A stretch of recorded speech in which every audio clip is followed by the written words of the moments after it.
फतवा जारी किया मोदी जी को कि जो उसका गला काट के ले आएगा उसको 5 करोड़ का इनाम देंगे। वहाँ से हमारा मन थोड़ा सा बढ़ गया था कि अब हमको दिल्ली यूनिवर्सिटी जाना है। तो दिल्ली यूनिवर्सिटी के लिए हम लोग वहाँ एंट्रेंस एग्जामिनेशन होता था दिल्ली का। तो अब उस वक्त लगा कि अब नहीं, सब इंस्पेक्टर के रैंक पर और 4200 पे स्केल पर ज्वाइन करेंगे। हमारे यहाँ सब लोग IAS IPS रहा है, तो एक इन्फीरियोरिटी मतलब होने के बाद लोग थोड़ा सा पिन मारना शुरू कर दिए कि दरोगा सिपाही बन के चलता। बंगाल को बाकी हिंदुस्तान की तरह मत समझिएगा कि यहाँ अगर विरोध हुआ तो हम हिंदुओं के खिलाफ जिहाद छेड़ देंगे। पटना यूनिवर्सिटी में हमने फॉर्म अप्लाई किया, एडमिशन ये एंट्रेंस का टेस्ट दिया और अगस्त के महीने में पटना यूनिवर्सिटी का एंट्रेंस निकल गया कि अगर मदद किसी को ज़रूरत है तो कीजिए, वो किसी से उधार मांग के भी कीजिए, और अगर बुला दिया है तो उस वक्त उसको अर्जेंट ज़रूरत है, आपको कोई क्यों खोजेगा। हर व्यक्ति के पास अपना परिवार है, हर लोग अगर अपने परिवार से हट के अगर कहीं और उसको उम्मीद जागता है ना, तभी वो किसी को खोजता है कि भूमिहार राजपूत और ब्राह्मणों की और लड़कियों के साथ लड़कियां दलितों का बिस्तर गर्म करती हैं। तो नेशन दर्पण के खास show Bihar in youth politics में स्वागत है आपका अमृतांशु वत्स जी। बहुत बहुत धन्यवाद, आपका भी स्वागत है यहाँ। नाम मैंने ठीक लिया ना, अमृतांशु वत्स? जी, अमृतांशु वत्स एकदम सही नाम। अच्छा, अब थोड़ा सा हम लोग चलते हुए भी बात कर लेंगे, पर सबसे पहले कुछ अपने बारे में बता दीजिए कि शिक्षा सबसे पहले हम आपका जानना चाहेंगे कि कहाँ से कैसे शुरुआत हुआ और अभी तक का क्वालिफिकेशन क्या है? शिक्षा हमारी शुरुआत हुई थी यहीं पे, एक स्कूल है पैरागॉन। तो पैरागॉन से हमने नर्सरी से 1 क्लास तक पैरागॉन में ही पढ़ाई हमारी कंप्लीट हुई। फिर पैरागॉन से के बाद हमारा क्राइस्ट चर्च डायोसीशन स्कूल है, गांधी मैदान आपने देखा हो, तो क्राइस्ट चर्च में हमने हमारा एडमिशन, फिर वहाँ एंट्रेंस टेस्ट होता था, एंट्रेंस टेस्ट हुआ और उसमें कंप्लीट किया और हम लोग क्राइस्ट चर्च में, मैं और मेरा छोटा भाई दोनों साथ में क्राइस्ट चर्च में हमारा एडमिशन हो गया। क्राइस्ट चर्च में उस वक्त तक 7th क्लास तक ही पढ़ाई होती थी। ICSE बोर्ड था, पहला ICSE बोर्ड था उस वक्त, और 7th क्लास तक ही पढ़ाई होता था। तो पिताजी ने, जब क्लास 1 में ही हम थे, तो लोगों ने बताना शुरू किया कि 7th के बाद कहीं एडमिशन मुश्किल हो जाता है। उस वक्त वो एक तो स्कूल बहुत कम था उस समय, हमारे समय, तो माहौल भी थोड़ा ठीक नहीं था उस वक्त। 90 के दशक आप लोगों को याद ही होगा, तो ये 92-93 की बात है। तो पिताजी ने कहा कि माहौल ठीक नहीं है, क्लास 1 में चला गया है और क्राइस्ट चर्च डायोसीशन जो स्कूल है वो 7th क्लास तक ही है। तो फिर उस वक्त डॉन बॉस्को बहुत पीक पर चल रहा था, उसमें DPS VPS इन लोगों का कोई नामो निशान नहीं था। डॉन बॉस्को पटना का सबसे महंगा स्कूल उस समय हुआ करता था। तो अचानक हम लोग, हमारा 2 भाई, हमारे मामा उस समय ADM हो गए थे, बाद में फिर DM हुए। तो उस समय ADM हुए थे, तो मेरे मामा के 2 बच्चे थे, वो लोग सब सिंधिया स्कूल था उस वक्त, आपको याद होगा, यहाँ ग्वालियर में, माधवराव सिंधिया का। तो उसमें उन लोगों का एडमिशन उस साल ड्रॉप हो गया था, मतलब नहीं हो पाया था। तो पिताजी को उन लोगों ने कहा कि हमारे पिताजी का सोर्स ऑफ पैरवी बढ़िया था, थोड़ा पॉलिटिशियन भी थे और अच्छा पोस्ट अच्छा था। तो मेरे मामा जी ने कहा, वो लोग टाटा में पोस्टेड थे उस वक्त, ADM थे वहाँ। तो उसमें बिहार झारखंड एक ही में हुआ करता था। तो उनके बच्चों का, मतलब हमारे जो बड़े भाई थे, मामा मेरे भाई, उनका एडमिशन, और हमारी एक दीदी थी, उन दोनों का, और 2 दीदी और एक जो भाई थे हमारे ऋषभ कौंडिल्या, उनका एडमिशन कराने के लिए पिताजी के पास वो लोग बोले कि इन लोग का एडमिशन कराना है पटना में, और आप पटना में रहें, आपका पैर भी बढ़िया है, तो आप करवा दीजिए। तो उस वक्त ओपेरा है, आपको SP वर्मा रोड में एक शोरूम, जिनका राजस्थान होटल है, देखा होगा आपने, वो हमारे पिताजी के दोस्त हैं। तो उन्हीं के एक मित्र का स्कूल था, ये उन्हीं के बिल्डिंग में डॉन बॉस्को था, माइका ट्रेडिंग वाला, पाटलिपुत्रा। तो पिताजी ने उनसे बात कर ली थी, सारा चीज़ हो गया था, लेकिन क्योंकि उस समय खुद ADM हो गए थे, और तब तक चंद्रिका राय जो लालू जी के आपके समधी हैं, उनके PA बनकर यहाँ बिहार उनको ट्रांसफ़र कर दिया गया था। तो चंद्रिका राय जी के पैरवी से फिर उनके बच्चों का एडमिशन हो गया। लेकिन अब बात थी कि पैरवी पिताजी ने भी कर रखा था, तो इनके नाम से जो पैरवी हुआ था उनका एडमिशन पहले हो गया। तो ओपेरा वाले जो अंकल थे, उन्होंने कहा कि हम तो पैरवी कर दिए हैं 2 लोगों का, तो अब हम क्या बोलेंगे वहाँ। तो उस वक्त हम लोग का उतना हैसियत नहीं था, उस लेवल का हैसियत नहीं था कि हम लोग डॉन बॉस्को में ये कर सके। लेकिन अब क्योंकि बात था कि अब क्या कहना है वहाँ पे, तो डॉन बॉस्को उस समय पटना का सबसे, उस वक्त डॉन बॉस्को की जो फीस था वो 1000 रुपये महीना था, समझ रहे हैं, 92-93 में 1000 रुपये फीस था। तो फिर अब पिताजी ने माँ को कहा कि अब क्या करें, कि तुम्हारे भाई लोग तो धोखा दे दिए, ऐसा है, उन लोग का तो हो गया, अब 2 सीट के लिए बात किया हुआ है, अभी पूछ रहा है क्या कहें, इसको जवाब देने में नहीं पड़ रहा। तो माँ को बहुत शौक था कि हमारा बेटा, मेरी माँ थोड़ी हिंदी मीडियम से पढ़ी हैं, वो भी लॉ तक की हैं, B.Ed है, नेशनल स्कॉलरशिप होल्डर है, महिला से ही पढ़ी थी। तो माँ को ये था कि हम लोग हर जगह बीपीएससी में ये नहीं हुआ था उनका यूपीएससी में इंटरव्यू उनका भी छट गया था कि इंग्लिश नहीं बढ़िया था उस वक्त। मतलब बेटा भी अंग्रेजी माध्यम में अब पढ़े। हाँ, तो उनको शौक था कि इंग्लिश मीडियम से पढ़ेगा तो हम इसको कहीं दिक्कत इन लोगों को नहीं होगी। तो माँ ने जिद पकड़ लिया कि नहीं, अब चाहे जितना रुपया लगे ये लोग भी पढ़ेगा डॉन बॉस्को में। तो बाबूजी हमारे जो हैं पिताजी थोड़ा माँ के सामने कोई भी आदमी झुक जाता है उस वक्त। तो बाबू बोले कि क्राइस्ट चर्च में पढ़ रहा है, ये भी बहुत बड़ा स्कूल है उसमें पटना का। तो माँ की जिद पे उन्होंने बोला चलो ठीक है, अब औकात रहे ना रहे, अब डॉन बॉस्को में ही पढ़ाएंगे। तो डॉन बॉस्को में हमारा 1 क्लास में एडमिशन शायद हाँ अगस्त में वहाँ, लेकिन वहाँ पे भी ये हुआ क्या कहते हैं टेस्ट हुआ, और टेस्ट के बाद जो उसका क्राइटेरिया है उसको फुलफिल करने के बाद मेरा हुआ। तो इंटरव्यू के समय हम गए हुए थे, मेरा छोटा भाई हमको लेने के लिए आया। तो उससे मिली जब जो डी रोजारियो हमारी प्रिंसिपल थी, तो वो जब मिली प्राइमरी की, तो उनको इससे बहुत ज़्यादा ये हो गया, अब थोड़ा फर्र था हाजिर जवाबी। तो बोली कि इसको भी हमारे यहाँ डाल दीजिए, तो इसका भी हो गया। अब हम लोग दोनों भाई डॉन बॉस्को में चले गए। डॉन बॉस्को जब गए तो हम लोग के लिए थोड़ा सा फेसिंग ये माहौल थोड़ा दूसरे तरीके का था, हम लोग उस लेवल से नहीं थे। गए जब डॉन बॉस्को में तो हमारा क्लास उस वक्त ये राजद की सरकार थी बिहार में राजद की हाँ, उसमें तुरंत आई ही थी, 92 में ही 93 में आई थी सरकार इनकी, लालू जी मुख्यमंत्री। हाँ मुख्यमंत्री बने थे। तो उस वक्त मेरा जो क्लास था उसमें 60 बच्चे थे। पहली बार जब हम गए डॉन बॉस्को में, तो हम जब क्लास में गए तो वहाँ पहला दिन जो इंट्रो होता है, इंट्रो के समय में 60 बच्चे थे। इंट्रोडक्शन हो रहा था कि सीरियल नंबर 1 सीरियल नंबर 2 करके। तो जितने लड़के उठे जो उठे तो माय नेम इज़ फलना फलना फलना, my father is MP Bihar सरकार, और आई लिव इन हेयर, ठीक है, ख़त्म। फिर कोई उठा तो उस समय रमई राम थे आपके लैंड रेवेन्यू मिनिस्टर, उनकी नतनी सब हमारे ही क्लास में थी, वारुणी सुष्मिता, उसकी माँ भी MLC थी। मतलब बिहार के जितने भी बड़े राजनीतिक परिवार के लोग, स्कूल वही था।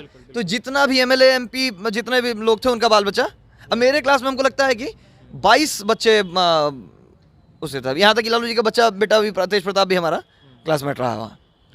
तो सौर्यकांत था, और नीलू देवी के का बेटा था, ये लोग सब लोग हमारा क्लासमेट था।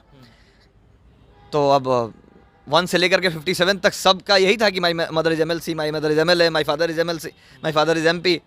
हम ये हम गए थे क्राइस्ट चर्च से, तो हमको ये लगने लगा कि शायद यही बोलना होता है, इन तीनों में से कोई एक बात बोलना है कि माई, या तो हाँ कुछ IPS IAS भी थे लेकिन बहुत गिने चुने 2-4। मतलब आपको लगा कि शायद ये बोलना ही है, ये इम्पोर्टेंट है, कोई एक चीज़ बोलना होता है। अब हम सोच रहे हैं कि अब क्या बोलना है। मेरा ना रोल नंबर जो आया 60 सबसे लास्ट मेरा था, क्योंकि सबसे लास्ट एडमिशन था।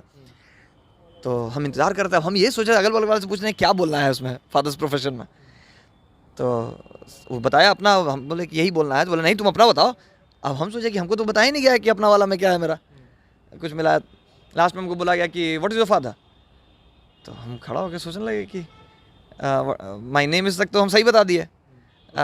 उसके बाद हमको समझ में नहीं आया, तो बोली तो उसके बाद वहाँ इंग्लिश भी बोलना होता था। फिर 2-3 मिनट के बाद बोली कि पापा क्या करते हैं, जो हेलन मैम थी हमारी क्लास टीचर, याद है हमको। तो बोले कि पापा क्या करते हैं, तो हम बोले कि मैम एडवोकेट हैं। उसमें पिताजी एडवोकेट थे। तो बोले कि भाभा एटॉमिक रिसर्च सेंटर छोड़ के और एडवोकेसी शुरू किया था, मगर स्टॉक एक्सचेंज की उसमें लीगल एडवाइज़र हुए थे और एडवोकेसी शुरू किया। तो बोले कि पापा क्या करते हैं, बोले कि मैडम एडवोकेट है मैम। तो बोले तो ये बोलो। तो हम बोले कि यस मैम एडवोकेट है। फिर पूछी कहाँ है, ये बैठा दिया गया। तो उस दिन हमको पता चला कि मेरे प्रोफेशन का मतलब यहाँ एडवोकेट भी हो सकता है। बिल्कुल। तो ये रही स्कूली शिक्षा। इसके बाद कॉलेज कहाँ से किए और क्या रहा कॉलेज में, किस विषय में शिक्षा ग्रहण किया? तो स्कूल से जब स्कूली शिक्षा हम क्लास 12 तक हमारा डॉन बॉस्को में ही चला। 12 तक दीघा, पहले पाटलिपुत्रा में था, फिर माइका ट्रेडिंग से हम लोग गए 152 बिल्डिंग से दीघा भेज दिया गया। दीघा में ही हमारा आइए बैठ के बात। हाँ, तो 12 तक हमारा दीघा में हुआ। उसके बाद दीघा में जब हम आ गए 12th हमारा हो गया, तब हमारे दादाजी जो थे वो पटना कॉलेज से ही पढ़ाई किया था। अब हमको शौक था क्योंकि दादाजी का एक हम रेप्यूटेशन देखे थे उस समय, क्योंकि पटना में बहुत कम लोग उस समय रहता था, ठीक है, लोग गांव छोड़ गए उस समय। अब क्योंकि पलायन उसके बाद शुरू हो गया था, ठीक है, लोग अधिकतर गांव से आके शहर में, जो नक्सल वाला फेज शुरू हुआ तो बसने लगे थे। तो हमने दादाजी का एक रुतबा देखा था कि जब उन मारे गए थे कश्मीर में, और वो पहले आईपीएस ऑफिसर थे जिनको जेकेएलएफ ने मारा था। हमारे उनके मर्डर के बाद ही, उनके असैसिनेशन के बाद ही इंसर्जेंसी कश्मीर में शुरू हुई थी। मतलब 3 जनवरी 1990 को इनको मारा गया था और उसके बाद 92 वाला आप लोग जो घटना देखे कश्मीरी पंडितों के साथ हुआ, उसके इंसर्जेंसी पहला घटना था। कहा जाता है कि he was the first IPS officer to be killed by JKLF. तो उस वक्त हम लोग को लगता था कि जितना रेपुटेशन, मतलब उनको प्राइवेट जेट से लाया गया था पटना एयरपोर्ट, पूरा पटना एयरपोर्ट को सजा दिया गया था उन ऐसे, तो क्योंकि पहला इंसिडेंट था उस तरीके का। प्रेसिडेंट हाउस में 3 दिन तक लाश रखा गया था उनका। प्रेसिडेंट 3 जगह गार्ड ऑफ ऑनर दिया गया था। तो उस वक्त जब गवर्नर को भी 2 जगह गार्ड ऑफ ऑनर मिलता था, और इनको दिल्ली में भी मिला गार्ड ऑफ ऑनर, यहाँ पटना एयरपोर्ट पे गार्ड ऑफ ऑनर मिला, बास घाट पे मिला, और उसके बाद फिर हमारे गांव पर भी जब लेके गया प्रोसेसन तो वहाँ पर भी गार्ड ऑफ ऑनर मिला। तो हमको उस समय लगता था कि उस लेवल का वैसा ही बनना है, जो प्रतिष्ठा उन्होंने कमाया है उसी तरह का कुछ तो वैसा ही बनना है। फिर अब उनके बाद पिताजी का भी था कि पिताजी भी पटना यूनिवर्सिटी से ही पढ़े थे, साइंस कॉलेज के स्टूडेंट थे, वहीं लेक्चरर भी रहे हैं पटना यूनिवर्सिटी साइंस कॉलेज में भी। तो हमको एक पटना यूनिवर्सिटी से थोड़ा सा लगाव। तो दिनकर नाना जी भी पटना यूनिवर्सिटी से ही, पटना कॉलेज से ही पढ़े थे। तो अब दिनकर नाना जी के बारे में भी जब मम्मी लोग बताती हैं कि वो भी पटना कॉलेज से थे, तो हमको लग पटना कॉलेज से थोड़ा लगाव था। हम यूनिवर्सिटी में ऐसे तो 12th हमारा कॉमर्स से हुआ था, लेकिन हम जिद करके जब पता चला कि आर्ट्स के लिए पटना कॉलेज में सिर्फ आर्ट्स ही होता है, कॉमर्स नहीं होता है, उसके लिए आपको वहाँ वाणिज्य में जाना पड़ेगा, तो हम ज़बरदस्ती बोले कि नहीं, तो हम आर्ट्स लेंगे, हमको पटना कॉलेज में ही पढ़ना हो, ऐतिहासिक बिल्डिंग है तो ये, उसके बारे में पढ़े भी थे बहुत। तो पिताजी को मन नहीं था कि हम यहाँ से ग्रेजुएशन करें। उस समय तक शिक्षा व्यवस्था थोड़ा 2010 वर्ष में डगमगा गई थी पटना यूनिवर्सिटी की, लेकिन हमको मन था कि हम पटना कॉलेज से ये करेंगे। उस वक्त तक परसेंटेज पर एडमिशन होता था, मेरिट बेस। हाँ, मेरिट बेस पर जितना परसेंटेज आपका 12th में आया है। और उस समय 12th भी पटना यूनिवर्सिटी में होता था, 12th भी पटना, लेकिन हम लोग के यहाँ 12th तो डॉन बॉस्को में ही हो गया था, तो हम लोग को ज़रूरत नहीं था उसका। आईएससी होता था पटना यूनिवर्सिटी में, उसी हमारे बाद बंद कर दिया गया था पटना यूनिवर्सिटी का आईएससी। तो जब पटना यूनिवर्सिटी आए, पटना कॉलेज आए, तो पटना कॉलेज में हमको लगा कि अब जो हम सुने थे, जैसा सुने थे कि पटना यूनिवर्सिटी ऐसा है, पटना कॉलेज ऐसा है, कॉलेज ख़त्म होते होते वैसा मतलब वो फील नहीं रह गया, क्योंकि उस समय तक फिर स्कॉलरशिप ख़त्म हो गया था, और रिजर्वेशन लागू होने की वजह से वहाँ गुंडागर्दी अजीब सी चालू हो गई थी, हॉस्टल का सुपरमेसी और ये और सब चीज़ फेस करते हुए हम लोग को निकलना था। तो 12 में ग्रेजुएशन, 13 में कंप्लीट हुआ, 12 में ग्रेजुएशन जब हमारा कंप्लीट हो रहा था, तब तक फिर वहाँ से हमारा मन थोड़ा सा बढ़ गया था कि अब हमको दिल्ली यूनिवर्सिटी जाना है। तो दिल्ली यूनिवर्सिटी के लिए हम लोग वहाँ एंट्रेंस एग्जामिनेशन होता था दिल्ली का फॉर्म भरे, पहले जेएनयू का भरे थे, लेकिन जेएनयू से थोड़ा हम लोगों को अटैचमेंट कम हो गया, क्योंकि उस समय तक दिल्ली यूनिवर्सिटी था वहाँ से। हाँ, उस वक्त तक दिक्कत होना शुरू हो गया था, क्योंकि पटना यूनिवर्सिटी में भी जो ऐसा वैसा वाले लोग थे, वो लोग वहाँ जेएनयू वाले लोग आते थे यहाँ प्रचार करने के लिए। तो एक तरह से थोड़ा सा हम लोग का मेंटेलिटी शुरू से दूसरे तरीके का था। तो वहाँ से हमको लगा कि नहीं, JNU is not meant for people like us और मेंटेलिटी। तो हम वहाँ से फिर हमने डीयू का प्रिपरेशन शुरू किया, और नेक्स्ट अटेम्प्ट डीयू का हमने यहाँ, तब तक हम दरभंगा, क्योंकि डीयू का जो एडमिशन होता था ना, वो लेट से होता था, उसका जो आता था, हाँ, वो उसका फॉर्म ही आता था लेट से। तब तक मैं यहाँ दरभंगा हाउस में पीजी का निकल गया था, और हम लोग को रिजर्वेशन भी था वहाँ पटना यूनिवर्सिटी वाले लोग का। तो यहाँ जुलाई में ही, मतलब जो मई में आया था आपको रिज़ल्ट, और जून ख़त्म होते होते वहाँ एडमिशन शुरू हो गया था। तो दरभंगा हाउस में ही हमने पहले इकोनॉमिक्स में एडमिशन ले लिया, पीजी मतलब दरभंगा हाउस पटना हम लोग ले लिए। लेकिन तब तक जून में ये एग्जामिनेशन हुआ था आपको दिल्ली यूनिवर्सिटी वाला, अगस्त में आके रिजल्ट निकला उसका। तो 2 महीने तो वहाँ पढ़ लिए दरभंगा हाउस में, तो 2 महीना पढ़, तब तक मेरा रिजल्ट आ गया कि दिल्ली यूनिवर्सिटी में आपका हो गया है। तो दिल्ली यूनिवर्सिटी में हम थे तो इकोनॉमिक्स के स्टूडेंट, लेकिन हम पॉलिटिकल साइंस को लिए थे, क्योंकि मेरा पास कोर्स हुआ करता था उस समय। पास कोर्स में हम लोग का पॉलिटिकल साइंस था, तो हम पॉलिटिकल साइंस लिए थे। यूपीएससी का उस समय तैयारी हमको करना था, तो पॉलिटिकल साइंस और पब्लिक एडमिनिस्ट्रेशन का जो सिलेबस था वो कम हुआ करता था उसमें। तो हम लोग को बोला गया कि पब्लिक एडमिनिस्ट्रेशन लीजिए या सोशियोलॉजी ले लीजिए। तो सोशियोलॉजी थोड़ा फीमेल वाला फील आता था उसमें, तो हम लोग पॉलिटिकल साइंस लिया था। डीयू में हो गया, हिंदू कॉलेज मिल गया, क्योंकि हिंदू वहीं एक दौलत राम में और एक हिंदू कॉलेज में वहीं पढ़ाई पीजी होती थी। इसके लिए हिंदू कॉलेज का कट ऑफ भी उसी हिसाब से जाता था, उसका भी 90-99% पर कट ऑफ जाता था। हो गया हिंदू कॉलेज में, फिर वहाँ पढ़ाई शुरू हुई। आधा अधूरा अभी पढ़ाई शुरू हुआ था, तब तक नौकरी वाला समय से सिस्टम था कि अब लगाई किस तरीके से, जब पीजी में एडमिशन ले लिए हैं तो अब नौकरी का तैयारी कहीं नौकरी भी होना होना चाहिए। चाहिए। तो दिल्ली में ही रहते थे और वहीं से तैयारी भी हो रहा था, तो कर रहे थे यूपीएससी का तैयारी। वहाँ बाजीराव एंड रवि हम लोग करोल बाग में एडमिशन लिया वहाँ, और पहले श्री राम में लिए थे। श्री राम भी वहाँ इंग्लिश के लिए जो यूपीएससी का क्लास होता है वो श्री राम में होता है, और हिंदी वाला में, हिंदी में इंग्लिश दोनों मिलाकर होता है बाजीराव एंड रवि में। लेकिन श्री राम में मेरे कुछ दोस्त लोग थे, उन लोगों का था कि नहीं तो श्री राम में तुम अकेले फिर जाओगे, हम लोग बाजीराव एंड रवि में रहेंगे। तो फिर हम वहाँ से आधा पैसा दे के और फिर हम चले आए कि हम अच्छा चलो हम भी बाजीराव एंड रवि में ही पढ़ेंगे। वहाँ पढ़ रहे थे तब तक हमारा कंपटीशन का तैयारी देते रहते थे, एग्जामिनेशन हो गया IB में, इंटेलिजेंस में हो गया। तो फिर वहाँ हम लोग इस पे चले गए कि अब कुछ उस समय निकल जाना है। फिर आधा पर ट्रेनिंग के समय ही लगा कि ना इसके लिए नहीं, लोग क्योंकि ACIO ट्रेनिंग छोड़ के आ गए। ACIO 2 का होता था ये उस समय परीक्षा, और IB में डायरेक्ट ACIO 2 से ही आप जाते हैं। तो अब उस वक्त लगा कि अब नहीं, सब इंस्पेक्टर के रैंक पर और 4200 पे स्केल पर ज्वाइन करेंगे। हमारे यहाँ सब लोग IAS IPS रहा है, तो एक इन्फीरियरिटी मतलब होने के बाद लोग थोड़ा सा पिन मारना शुरू कर दिए कि दरोगा सिपाही बन के चलते। तो फिर हम वहाँ से देखकर 17 में हम बोले कि तब नहीं करेंगे, वापस आ गए। उस वक्त हमको लगा कि नहीं, आई कैन डू बेटर, तो हम फिर से तैयारी यूपीएससी का शुरू करें। 17 में हम यूपीएससी का तैयारी फिर से शुरू करने के लिए आ गए यहाँ। बाजीराव एंड रवि से फिर तैयारी शुरू हुआ।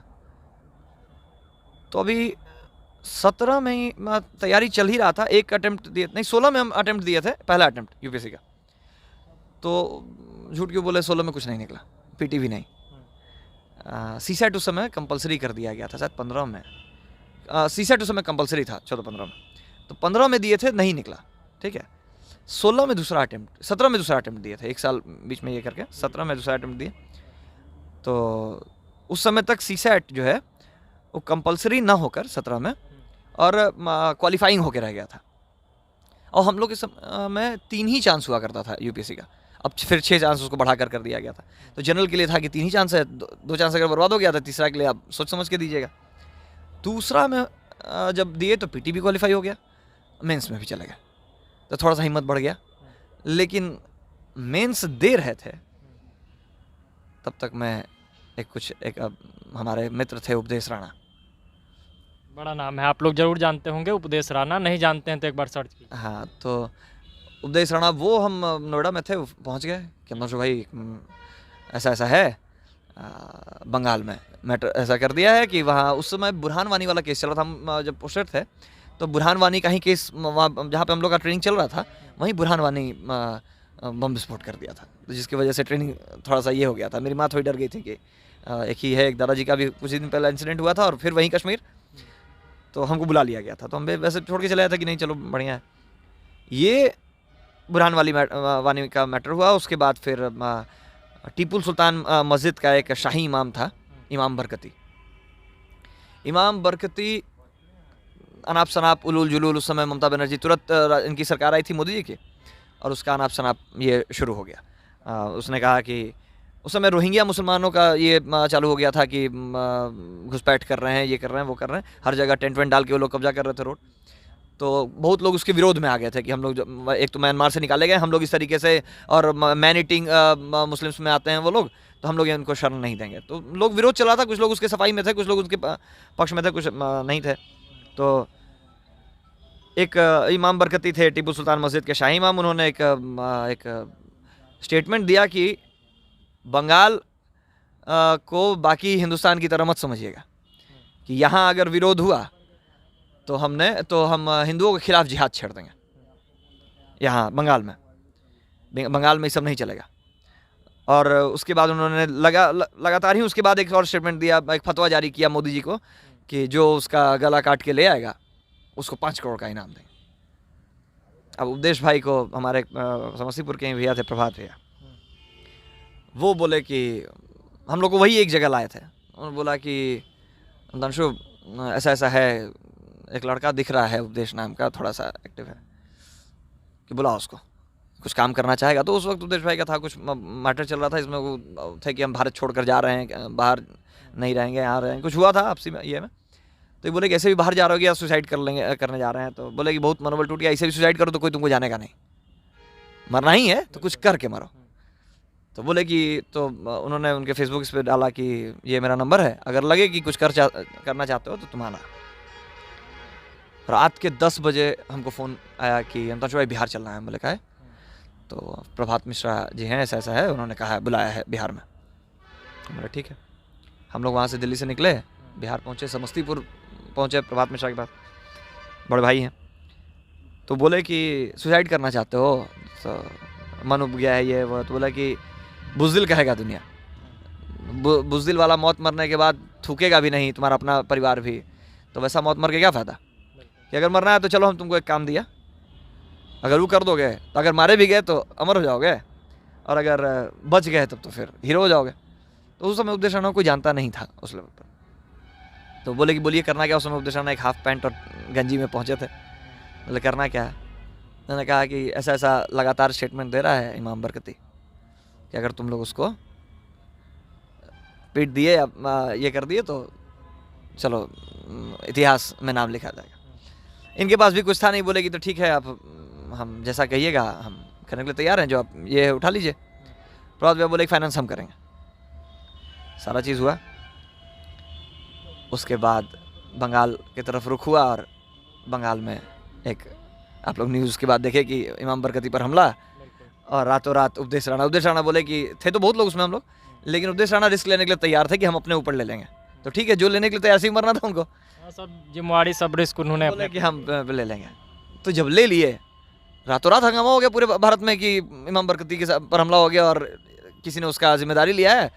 उपदेश राणा, उस समय हिंदू युवा वाहिनी एक संगठन हुआ करता था, उसमें हम थे, उपदेश भाई थे, रुपेश गोस्वामी मध्य प्रदेश से थे, कमलेश तिवारी जो आपके मारे गए वो थे, दीपक शर्मा थे जिनका मेम्स देखते हैं आप लोग, उसके बाद ये आशु परिहार थी।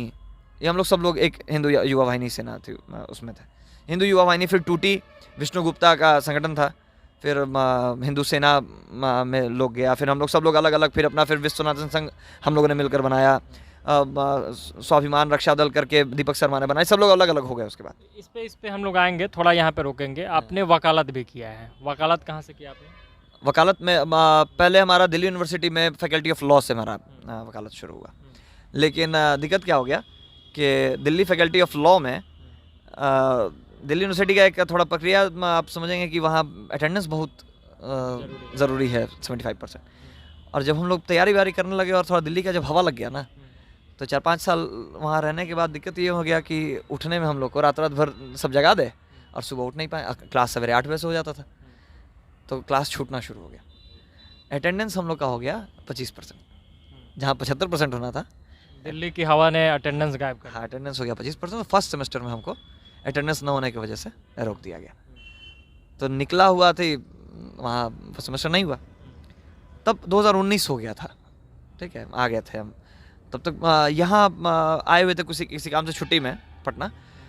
तो भाई हमारा चला गया था उस समय फ़ॉरेन पढ़ाई करने, ये इसका जॉब हो गया था, क्या कहते हैं, इंजीनियरिंग के बाद जॉब हो गया था, तो फ़ॉरेन चला गया। घर पर कोई नहीं था, पिताजी अकेले थे, और पिताजी का थोड़ा तबीयत हमारा उस समय से डायबिटीज़ हो गई थी, तो ख़राब रहने लगी। तो हम आए जब वहाँ से, तो बोले कि लॉ करने के लिए तुमको कब से कह रहे हैं कि हम हैं जब तक पावर में। उस समय मोबाइल लोक अदालत के प्रिजाइडिंग जज भी थे और डायरेक्टर थे पटना हाई कोर्ट के। तो बोले कि जब तक हैं हम तब तक अगर ज्वाइन कर लोगे, तुमको 2015 से हम कह रहे हैं कि लॉ कर लो, अरे डिग्री होते रहना चाहिए, तो तुम बीच में कभी कहता है कि यहाँ नौकरी करेंगे, उसके बीच में हम फिर 19 के पहले हम 17-18 फिर दिल्ली में ही जॉब मेरा एयरटेल में हो गया था।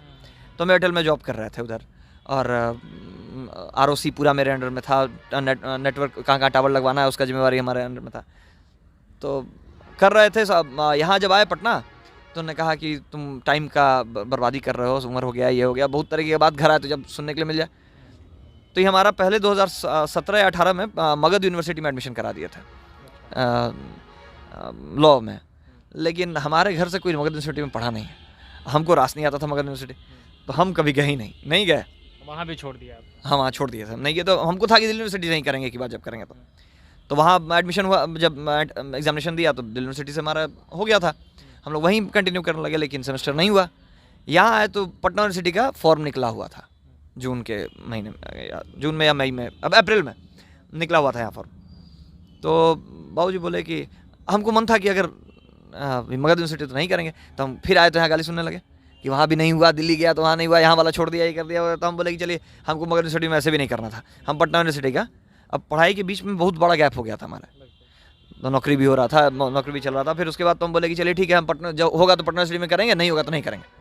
पटना यूनिवर्सिटी में हमने फॉर्म अप्लाई किया, एडमिशन ये एंट्रेंस का टेस्ट दिया, और अगस्त के महीने में पटना यूनिवर्सिटी का एंट्रेंस निकल गया। हम लोग को एक तो यूनिवर्सिटी के होने की वजह से, क्योंकि ग्रेजुएशन यहीं से था, तो हमको थोड़ा बेनिफिट भी था उसमें। हो गया तो बाबूजी बोले हमको कि इतना साल छूटने के बाद तुम्हारा पटना सिटी में हो रहा है, अब मुंह देखना भूल जाओगे पटना सिटी का। तो हम बाहर हो गया वहाँ। हाँ हो गया। तो हम उनको जिस दिन हम रिजल्ट आया, संजीव सर आ रहे हैं BN कॉलेज के, वो हमको फ़ोन करके बोले कि रिजल्ट देख ले हैं। तो हम बोले कि ना, तो देख ले एक बार, आगे लो है आज। तो हम चेक किए तो देखिए कि मेरा निकल गया है। तो हम उसको डाउनलोड करके, जब एडमिशन हो जाता है तो उसमें डाउनलोड करके और उनको भेज दिया रोल नंबर से पिताजी के व्हाट्सएप पे। तो मतलब फाइनली हो गया। अब सवाल इतना पूछने के पीछे मकसद मेरा ये था, डॉन बॉस्को, PU, DU, फिर से पटना यूनिवर्सिटी, और तमाम अच्छे जगह पे काम करने के बाद राजनीति की तरफ कैसे? नहीं, ये धारणा गलत है। हम राजनीति तो कभी किए नहीं। देखिए 2015 से ही 14 से ही हम कॉलेज में जब मतलब जब मास्टर्स हमारा हो रहा था, उस वक्त से ही हम समाज के लिए काम कर रहे हैं। मतलब समाज सेवा में मेरा एक अलग इंटरेस्ट था कि लोगों को के लिए पंचशाला चलवा देना है कहीं पर गर्मी के समय में। क्योंकि दिल्ली में वो चीज़ होता था ना, वो रुआवजा हर जगह बांटा जाता था, ये वो सिख लोग करते थे। तो मेरा आदत था कि हमको देख के अच्छा लगता था, तो हम भी पटना जब आते थे तो हम गर्मी के समय में रुआवजा बंटवा देते थे, तो पंचशाला चलवा देते थे, लड़कों से PMCH में दवाई या कंबल बंटवा देते थे। तो ये चीज़ हमारे में शुरू से लगा हुआ था। लेकिन वो 2017 में जो उपदेश राणा के चक्कर में थोड़ा लाइन इधर ट्रैक बदला, तो वहाँ पर हमको बंगाल में केस हो गया।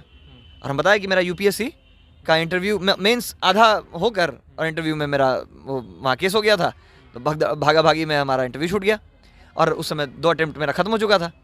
लास्ट अटेम्प्ट के लिए हम फिर डर से ट्राई नहीं किया, अगर ये भी बर्बाद हो गया तो हम सोचे कि इसके लिए थोड़ा सा और मेहनत करेंगे, 1.5 साल 2 साल, और तब 3rd अटेम्प्ट देंगे। लेकिन 3rd अटेम्प्ट के समय में तक तो ऐसा हो गया कि फिर पढ़ाई से यही निकल गया।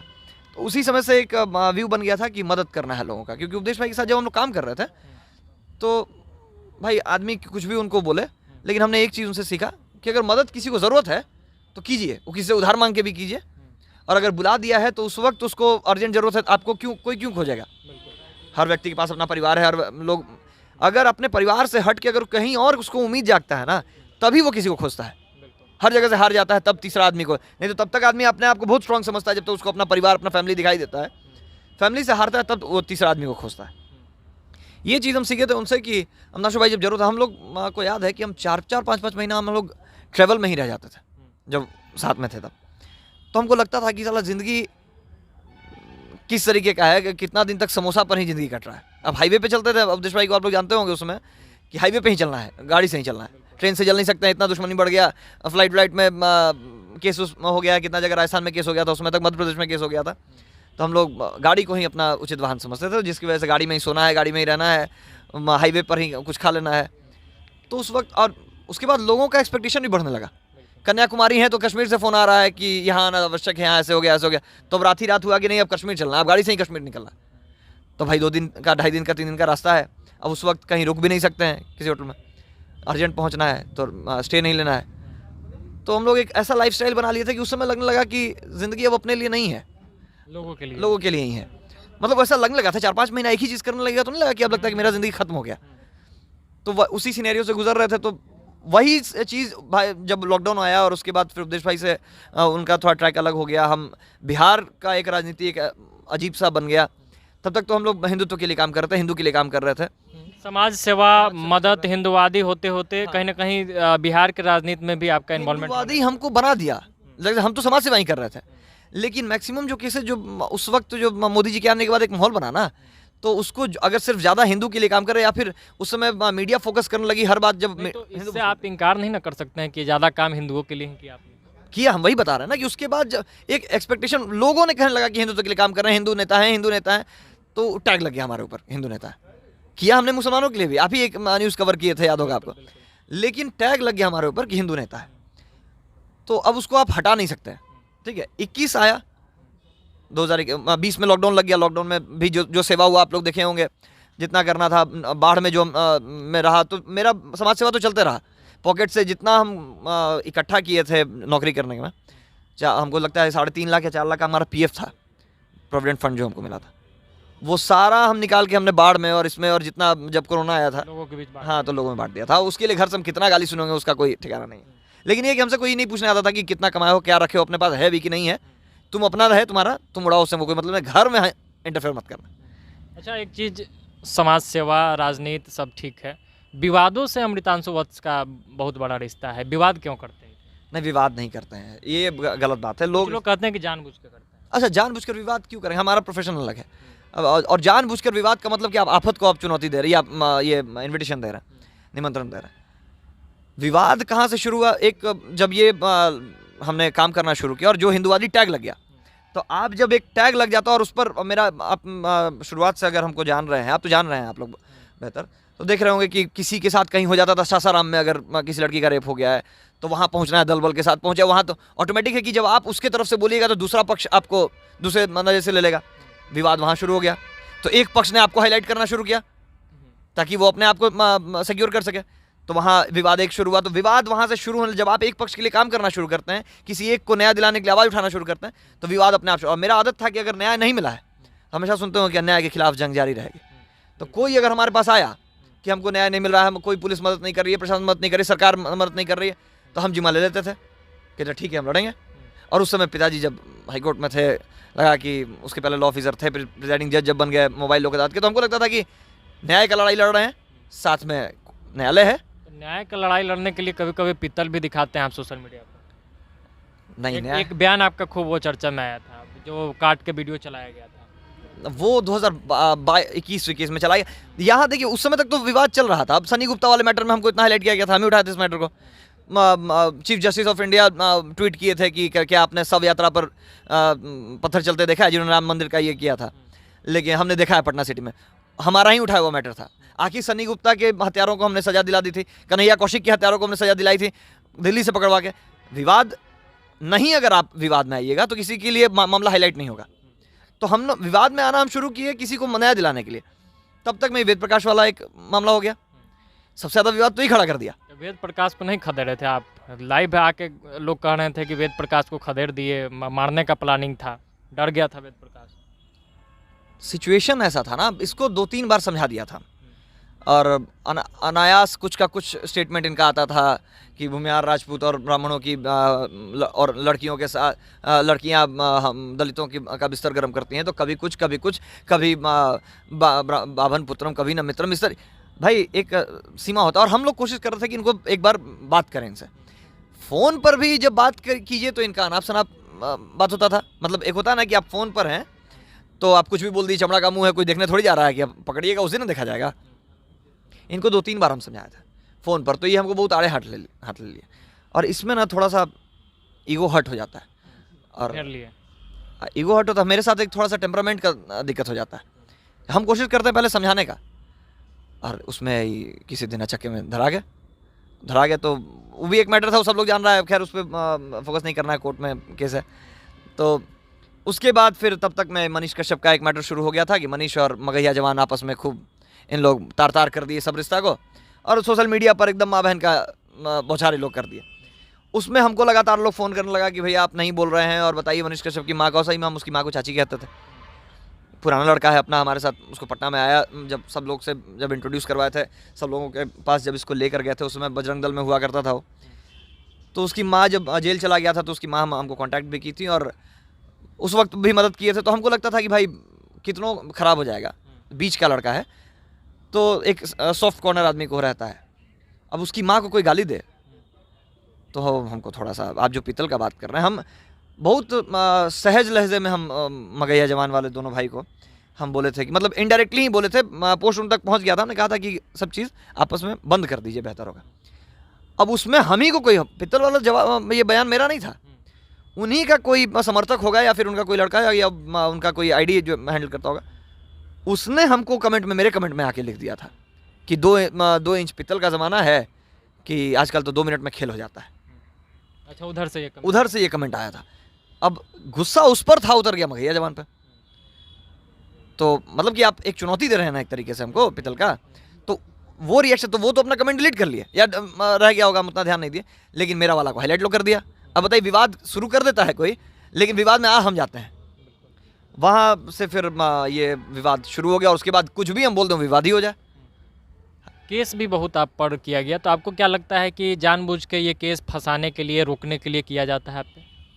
हाँ, हमारे ऊपर जितना भी केस हुआ है अभी तक, टोटल हमने बताया तो कितना सारा केस, मतलब अगर ऑल ओवर इंडिया मिलाकर देखिए तो ऑल ओवर इंडिया में केस का तादाद हमारा 22 की संख्या में हो जाएगा। 22 के लगभग। हाँ, 22 के लगभग में 2015 ही से केस हो रहा है। कह दो कि इमाम बरकती वाले में हो गया था, इसमें हो गया, तो हर बंगाल में है, मध्य प्रदेश में, विदिशा में है, राजस्थान कोटा में है, तो उन सब जगह इसीलिए केस था कि किसी को न्याय दिलाने के लिए हम लोग ये कर दिए थे, बंद कर दिए थे झारखंड में। जैसे मुजफ्फरपुर में जब केस हुआ था हम पर, मुजफ्फरपुर वाला घटना आपको याद होगा, जो अहियापुर वाला कांड था, उसमें मुजफ्फरपुर को 10 घंटा बंद कर दिया था। तो अब मुजफ्फरपुर के लोग को आना चाहिए था आगे ना, मगध से हमको जाकर मुजफ्फरपुर में भी लड़ाई लड़नी थी, और वो लड़की हमारा हाथ पकड़ के अपोलो हॉस्पिटल में कह रही कि भाई हमको न्याय मिल जाएगा ना। तो आप सोचिए, कोई मदद मांग दे और उसके बाद बहुत आप निकृष्ट होंगे, तभी आप उसको सुन के और चुप हो जाए जब पता चल जाए कि लड़की मर गई। तो हम, जो मेरा इनर जो एक साइड है, वो हमेशा हमको पुश करता रहता है कि अगर कोई मदद मांग दिया है तो चुप मत हो जाना। अब देखिए, अभी ओम प्रकाश जी वाला, ओम नारायण जी वाला मैटर में हमको तो कुछ पता नहीं था उनके बारे में, अचानक से फ़ोन की पहली बार बात हुआ हमसे, अभी तक तो वो किसी और लोगों के साथ घूम रहे थे, तो हमको नहीं आता था। मदद के लिए लोग हमको एकदम लास्ट में, जब हर जगह से हार जाता है तब हमको फ़ोन करता है। और बताइए कि जब आप प्रशासन से लड़ के हार गए हैं, आप उतने बड़े लोग से मोल लिए हुए हैं मामला, और तब आप हमको मदद के लिए खोज रहे हैं, अगर हमको याद करते हैं तो इसका मतलब कि हम अगर आए बीच में तो हमको तो बाकी जिनसे आप हारे हैं उन सबसे अदावत लड़ना पड़ेगा। तो ऑटोमेटिक है कि उसके बाद फिर अदावत शुरू होगी और फिर बगावत शुरू होगी, और बगावत शुरू हुई तो विवाद अपने आप शुरू हो जाएगा। तो हम तंशुवत विवाद में रहना ना भी चाहे तो लोगों के लिए विवाद बन जाता है। अच्छा, अब आखिरी दौर पर इंटरव्यू के, बिहार में युवाओं की राजनीति की हम लोग बात कर रहे थे, तो आपको लगता है कि युवाओं की जगह है बिहार की राजनीति में, और अमृतांशु वत्स आगे राजनीति करेंगे? नहीं, देखिए, हम शुरू से एक ही बात, अगर करना होता तो हम 8-9 साल से, लोग 2-2, 3-3 साल पहले आए हैं और राजनीतिक पार्टी में घुस गए, कोई राजनीतिक झंडा उठा लिया, कोई अपना ही पार्टी बना लिए। करना होता तो हम राजनीतिक पार्टी में, हमको बहुत समाज के लिए काम करेंगे। हाँ, समाज के लिए हम काम करते रहेंगे। ऑफर भी हमको एक तरह की राजनीति हुई। अब इसको आप कह सकते, हम तो समाज सेवा ही मानते हैं, ठीक है, उसको राजनीति कहा जाए, लेकिन आगे का हमको नहीं पता। यूथ अगर बिहार के पॉलिटिक्स में आता है, और अगर क्रीम जो पढ़ा लिखा फिल्टर्ड यूथ अगर आता है, तो शायद बिहार में ज़रूरत है उन लोगों की, क्योंकि बहुत लोगों ने, बहुत बुज़ुर्गों ने अब कब्जा करके रख लिया। समय बदल गया है, सिनेरियो बदल गया है, आज का जो परिप्रेक्ष्य है वो पहले के परिप्रेक्ष्य से बहुत ज़्यादा बदला हुआ है। लोगों को आज की जो ज़रूरतें हैं वो पहले की ज़रूरतों से कहीं ज़्यादा हावी हैं लोगों के ऊपर। पहले की तरह आप घर पर रह के, गाँव पर रह के, खेती की बदौलत नहीं जी सकते हैं, ठीक है। आज अगर नहीं कमाइएगा तो मर जाइएगा। आज आपके साथ बहुत तरह की चुनौतियां हैं, तो आज अगर यूथ आता है तो आज बेहतर समझेगा आज के लोगों को, आज के परिप्रेक्ष्य को। और हम चाहते हैं कि यूथ आए, लेकिन पढ़ा लिखा यूथ है। अब ये 1-2-3 कार्टून जैसा नहीं कि अब राजनीति का मतलब है कि जितना गाली दे टीवी पर आके उसका मतलब है कि वो राजनीति, तो वो एक तबके के लिए ही वो राजनीति सही है, जिस तबका को वही अच्छा लगता है। यहाँ इलीट क्लास भी हैं, पढ़े लिखे लोग भी हैं, माँ बहनें भी हैं, सब लोग उसको नहीं राजनीति समझेंगे। तो अब वो आदमी अब थोड़ा सा जब उसका व्यूज जाने लगता है, जब ज़्यादा गाली गलौज उसका लोग अच्छा सुनने लगता है, खूब भैया भैया कहने लगता है, तो उसको लगता है कि अब हम नेता बन गए। अब वो जगह जगह जाकर चेक भी काटना शुरू कर देता है, भले बाउंस कर जाए। चेक होता है ना कि 25,000 का मदद वाला चेक, हाँ, मदद वाला चेक काट दिया, बाउंस कर जाए, तो उसको लगता है कि अब हमको लोग अपना नेता मान लिया है। तो हमारा ये भी एक जो अपने समाज का दिक्कत है, समाज का मतलब सिर्फ एक जाति मत समझिएगा, हम हमेशा समाज का बात करते हैं तो उसमें बहुत सारे लोग मिल जाते हैं, ठीक है। समाज का मतलब group of caste makes a society, ठीक है। और समाज का इंग्लिश में मतलब सोसाइटी होता है। लेकिन जैसे ही हम समाज बोलेंगे, अब क्योंकि वेद प्रकाश वाला जो मैटर हुआ था ना, तो लोगों ने एक तरफा हमको खींचना शुरू कर दिया कि भूमिहार का लड़का है, भूमिहार का लड़का है। उस समय से पहले हम कभी अपने आप को भूमिहार नहीं समझा था, लेकिन वेद प्रकाश वाला मैटर हमको भूमिहार बना दिया। सिर्फ भूमिहारी नाम से पोस्ट ही हो रहा था, उसके बाद गाना ही लगने लगा, उसके बाद लोगों, मतलब लड़कों के पास भूमिहार की राजनीति तो बहुत लोग कर रहे थे ना उस वक्त तक, लेकिन हमको अचानक से लोग भूमिहार का लड़का, भूमिहार का नेता, भूमिहार का आवाज़ बना कर रख दिया। बात आज भी हम सबके लिए कर रहे हैं। मतलब कहीं ना कहीं सब कुछ को धर्म या जाति के का टैग दे दिया जाता है। जब भी आप कुछ आगे निकलिएगा ना, तो पहले आपके संघर्ष के समय में, ये बिटर ट्रूथ है, इसको मान लीजिए, आप जब संघर्ष कर रहे हैं, आप IAS IPS भी जितना लड़का लोग अपने यहाँ से निकलता है, बड़ा UPSC BPSC करता है, आप देखिए कि जब वो संघर्ष कर रहा होगा तो उसको पढ़ने के लिए, उसके क्लासेस के लिए कोई 1 रुपया देने के लिए तैयार नहीं हुआ होगा, उसका फीस भी अगर कम होगा। यही समाज का लोग जो आज भूमिहार या फिर राजपूत या फिर जो भी नाम से उसको ये करते हैं, कुछ बन जाता है जब, या उसका नाम हो जाता है, तो सब लोग उससे रिश्ता जोड़ने लगेगा। लोग उसको स्वाभिमान समारोह में बुलाने लगेगा, सम्मान समारोह में बुलाने लगेगा, भूमिहार का जाति के सम्मान समारोह में बुलाने लगेगा। क्यों? आप उस समय कहाँ थे जब वो संघर्ष कर रहा था? क्या पता, हो सकता है कुछ पैसों की वजह से उसका काम नहीं पढ़ाई हो तो पाता। युवा बदल देंगे इस चीज़ को? युवा भी नहीं समझ पा रहे हैं ना इस चीज़ को। युवाओं को एक क्रांति लानी चाहिए, तो हम क्रांति के लिए ही काम करते हैं कि एक क्रांति लाई कि आप इसके लिए काम करेंगे, इस चीज़ हम को कर रहे तोड़ने? हैं बॉस। हम आज भी कोई लड़का जिसका फीस कम हो जाता है या फिर हमारे लायक है, देखिए हम चंदा पर तो काम नहीं करते हैं। मेरा जितना का मेरा कमाई रहता है, जितना लोगों को लगता है कि अमिताभ बच्चन के बाप के पास बहुत पैसा है, ये जो र्यूमर्स इस तरीके का होता है कि बाप के पास बहुत पैसा उड़ा रहा है लोगों में, लेकिन नहीं। हम आपको बता दें कि हम लगता है 12th क्लास के बाद से, या 12th क्लास से पहले, 12th क्लास मान सकते हैं क्योंकि उस समय तक हम थोड़ा इधर उधर कर लेते थे पिताजी का पैसा। कोचिंग के नाम पर 10,000 फीस बोलकर 5,000 का फीस रहता था, हम 10,000 ले लेते थे, तो वो चलता था। लेकिन +2 के बाद से हमने 1 रुपया अगर कह दिया जाए कि हम अपने पिताजी का कभी लिए होंगे या फिर किसी से मांगे भी होंगे कि हम पॉकेट मनी चाहिए, तो नहीं। हम ट्यूशन पढ़ाते थे बच्चों को, 10-10, 15-15 बच्चों को घर पर ही अपना एक क्लास चलाते थे। उस वक्त से हम ट्यूशन पढ़ाकर अपना पॉकेट मनी निकाल लेते थे। लेकिन हम कभी, हमको ज़रूरत एक जब पढ़ लेता और वो भी आप अच्छे इंस्टीट्यूशन से पढ़े हैं, तो आपको किसी के बदौलत रहने की आवश्यकता नहीं है, आप कहीं भी जाइए। तो हम जितना कमाए हैं उतना ही उड़ाते हैं, और जितना कमाते हैं उतना हमको लगता है क्योंकि हमारे ऊपर लायबिलिटी नहीं है। माँ हमारी शिक्षिका है, पिताजी हमारे आजीवन, उनको कोई रोक नहीं सकता है। लॉ ऐसा पेशा है कि आप रिटायर नहीं होते हैं कभी, तो उनको हमारी ज़रूरत नहीं है। उनका 3-4 लाख रुपए का महीना का ये हो जाता है, तो हम भाई उनको क्या हम देंगे उस लेवल पर। तो जितना 60-70 हज़ार 80 हज़ार जो हम अपने इससे कमाते हैं, उसमें से हमको लगता है कि ज़्यादा ही हम उड़ा देते हैं अपने लिए। हम पर क्योंकि खर्च नहीं है, ना गुटखा है, ना पान है, ना सिगरेट, हमको इसका ज़रूरत ही नहीं पड़ता है। तो अपने लिए हमको ज़रूरत है, घर पे खाना मिल ही जा रहा है, हम घर पे पैसा दें ना दें, तो लगभग समाज में जा रहा है, सारा समाज में ही जाता है। जातिवाद का टैग तोड़ेंगे? जातिवाद का टैग हम पर ज़बरदस्ती लगाया जा रहा है ना। बात आपके चैनल के माध्यम से हमने क्या कहा कि हम तो भाई समाज के लिए काम कर रहे थे, हमको तो वेद प्रकाश के बाद ना आप लोग ज़बरदस्ती कर दिए कि मतलब तोड़ देंगे? तोड़ दीजिए। हम आज भी देखिए, किसी को भी ज़रूरत होता है हम उसके लिए खड़ा रहते हैं आवाज़ बनकर। तो भाई हमको समाज का ही एक लड़का समझिए, हमको एक जाति का लड़का मत समझ। जाति के नाम पर जो जिनको राजनीति करनी वो कर रहे हैं, जाति के नाम पे इनको पार्टी बनानी बनाए। अगर हम जाति के नाम पे करना होता तो अभी तक कोई जातीय संगठन में हम जुड़ गए होते हैं।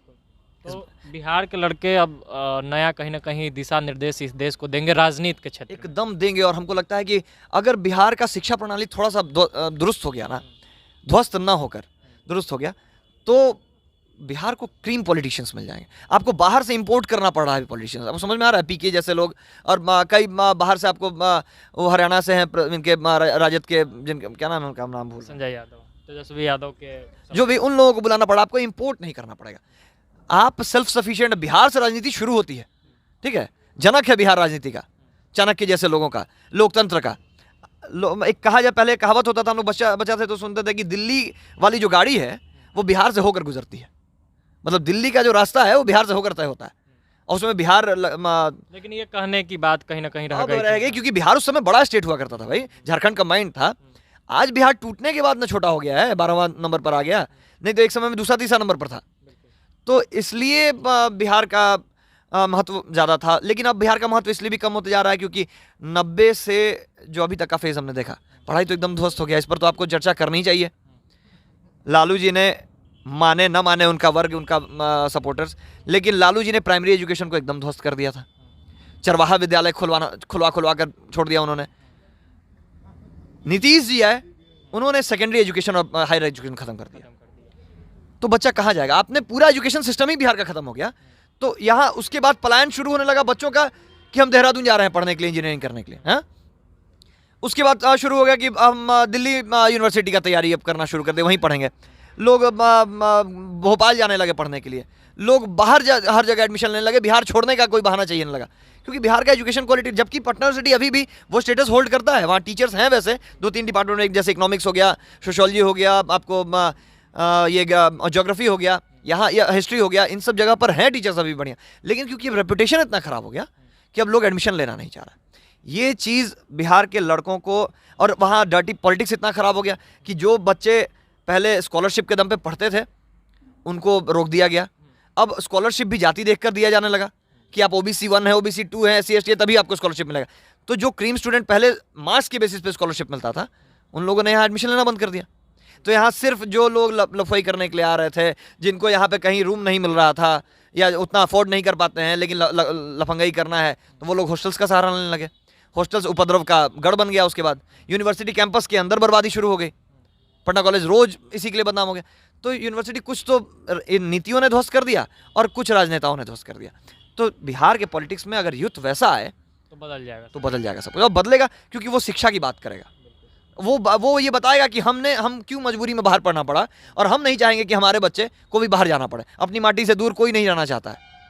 बिहार के IAS IPS बनते हैं यहाँ से, और कोई कैडर होम कैडर नहीं लेना चाहता है कि हम बिहार का IPS नहीं बनना चाहते हैं। इस बात को थोड़ा समझना होगा। इतना समय देने के लिए धन्यवाद आपका। चलिए, बहुत बहुत धन्यवाद आपकी। तो ये सीरीज का पहला वीडियो था। ये वीडियो आपको कैसा लगा, ये पूरी बातचीत आपको कैसी लगी, और आगे बिहार के किस युवा नेता को या बिहार में उभरते किस युवा को आप हमारे चैनल के माध्यम से देखना चाहते हैं, उनकी कहानी सुनना चाहते हैं, कमेंट बॉक्स में अपनी राय और प्रतिक्रिया जरूर दीजिएगा। आज के लिए इतना ही, दीजिए इजाज़त। बहुत बहुत धन्यवाद।